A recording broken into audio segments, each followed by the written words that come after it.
En fait, moi, j'ai toujours dessiné comme tous les gamins. À l'âge de 4 ans, on dessine. Et puis, à un moment donné, il y a les enfants qui sont forts au football, d'autres qui sont forts en musique. Pour avoir des copains, il faut que tu aies quelque chose, quoi, à un moment donné.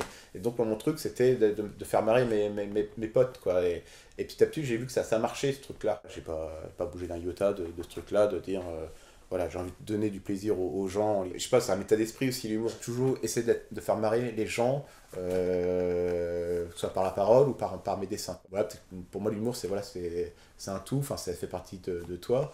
Je me suis dit, il faut pas que ce soit juste un gag, il faut que tout soit drôle, qu'on ait la banane quand on voit la page, le dessin, que même le dessin soit drôle et que les dialogues soient drôles.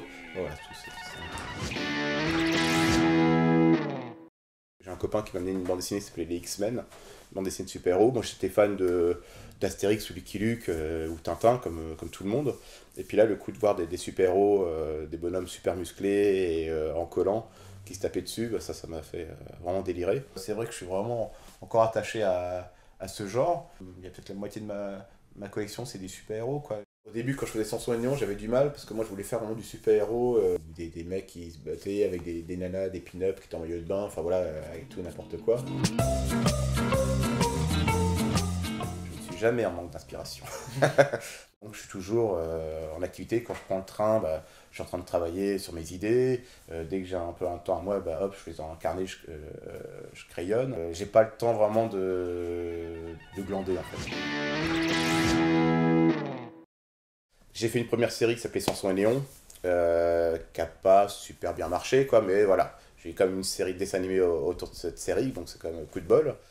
Samson et Néon, j'avais mis ma grand-mère dedans, donc ça faisait la grand-mère du personnage. Il y avait plein de points du petit garçon qui était en commun avec les miens. On avait plein de points en commun, je veux dire. Il savait pas nager. Bon, maintenant, je sais nager, depuis, j'ai appris à nager il y a un an. Mais pendant des années, je savais pas nager. Donc, lui, il avait la phobie de l'eau et tout ça. Donc, j'ai pu faire des gags avec ça. Voilà, il était nul à l'école, bah, comme moi. Dès que j'ai commencé ma collaboration avec Zep pour Captain Biceps, tout de suite, ça a changé la donne. Et puis voilà, travailler avec Zep, déjà, bon, les gens font plus attention à toi. Dans Captain Biceps, il n'y a rien, il y a juste mon amour pour les super-héros et les collants. Alors, autant Zap, lui, c'est quand même, il peut passer des messages. Moi, non, moi, c'est plutôt la cour de récréation. Je fais un, j'ai un petit carnet, en fait, je note mes idées. Et moi, j'écris un peu en storyboard. Donc, le storyboard, c'est comme au cinéma. Si on veut, comme des petites BD, mais vraiment dessinées avec des patates, quoi. Une fois que j'ai fait mon storyboard, j'essaie de faire le tri de tout ça. Après, je commence mon crayonné.